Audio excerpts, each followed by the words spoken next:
Friends, अगर आप किसी को मदद करने की भावना रखते हैं, किसी को ज्ञान देने की भावना रखते हैं, किसी को खुशी देने की भावना रखते हैं, किसी को मदद करने की भावना रखते हैं, तो समझिए अगर आप दूसरे के बारे में सोच रहे हैं, अच्छा कुछ दूसरे के लिए अच्छा करना चाह रहे हैं, तो वो समझिए कहीं ना कहीं आप अपने लिए कर रहे हैं।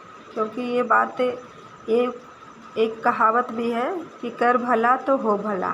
दूसरे का भला सोचिएगा तो अपना भला होगा, और दूसरे का अगर बुरा सोचिएगा, दूसरे से जलन की भावना रखिएगा, दूसरे का बुरा सोचिएगा, तो कहीं ना कहीं बोलता है कि जो दूसरे के लिए गड्ढा खोदता है वो खुद गिरता है। इसलिए अगर आप किसी को कुछ देना चाहते हैं, किसी को खुशी देना चाहते हैं, किसी का मदद करना चाहते हैं, जो भी दिव्यांग लोग होते हैं, जैसे कि रेलवे स्टेशन पर चाहे कहीं भी भीख मांगते हैं, या फिर वो लोग दिक्कत में परेशानी में रहते हैं, उनको अगर आप मदद करना चाहते हैं और आपके पास कुछ भी नहीं है मदद करने के लिए, क्योंकि ज़्यादातर लोग के पास तो पैसे की ही तंगी होती है और उनके पास देना भी चाहते हैं तो कुछ रहता नहीं है देने के लिए। तो आप जिस तरह से मेडिटेशन बताया जाता है, सब मोबाइल में सब बहुत सारा दिया हुआ है यूट्यूब में मेडिटेशन करने के लिए। अगर आप किसी को कुछ देना चाहते हैं और आपके पास नहीं है, बहुत इच्छा है किसी का मदद करने के लिए, तो आप उसका मानसिक रूप से जिस तरह से मेडिटेशन करते हैं आप लोग, उस तरह से शांति से बैठ कर के आँख बंद करके आप ये महसूस करें कि हम उनको वो चीज़ दे रहे हैं। जैसे आप किसी को अगर खाना खिलाना चाहते हैं, आपके पास नहीं है उतना पैसा, आप किसी का हेल्प नहीं कर पा रहे हैं, तो आप ऐसा महसूस करें कि उन दिव्यांग लोगों को आप खाना दे रहे हैं, अपने हाथ से परोस रहे हैं, वो खा रहे हैं, वो खुश हो रहे हैं।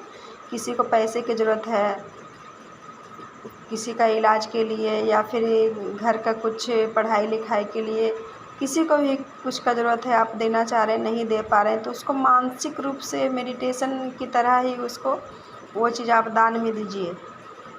आप मानसिक दान भी कर सकते हैं अगर आपके पास कुछ नहीं है, क्योंकि दान का ये नियम है कि धन बढ़ाने का।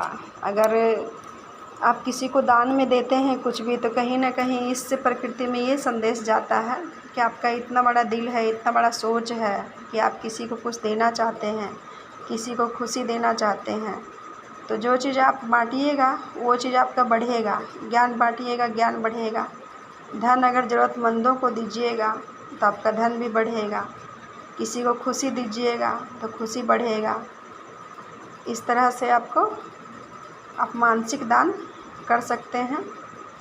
अगर आपके पास नहीं है तो देखिएगा वो चीज़ फिर आपके पास बढ़ना शुरू होगा, वो चीज़ आपकी ओर आना शुरू हो जाएगा। किसी को खुशी दीजिएगा तो आपके पास खुशी आएगा। कोई अगर असमर्थ है, दिक्कत में है, उसको आप पैसा दान करते हैं मानसिक तौर पर, तो आपके पास पैसा आना शुरू हो जाएगा। किसी को खाना देते हैं तो आपके पास भी भोजन का कभी कमी नहीं रहेगा। तो अगर आपके पास जब सब कुछ प्रकृति दे देगा, आप इस तरह का मानसिक दान करते हैं, तो जब आपके पास सब कुछ बढ़ने लगेगा तो आप कंजूसी मत करिएगा, आप ज़रूर से ज़रूर दान करिएगा। आपके पास वो सारी खुशियाँ आ जाएगी, वो सारी संपन्नता आ जाएगी कि आप किसी को कुछ दे पाएँ। आप समर्थवान जब हो जाते हैं तो आप ज़रूर से ज़रूर दूसरों को खुशी दीजिएगा। असमर्थ बच्चों को पढ़ाई के लिए हेल्प करिएगा, कोई भी भूखे को खाना खिलाइएगा। किसी के पास अगर ज्ञान का कमी है, अगर आपके पास कुछ जानकारी है तो उसको ज़रूर बताइएगा। कभी भी कंजूसी मत करिएगा अगर प्रकृति ने आपको वो चीज़ दे दी है तो। Thank you.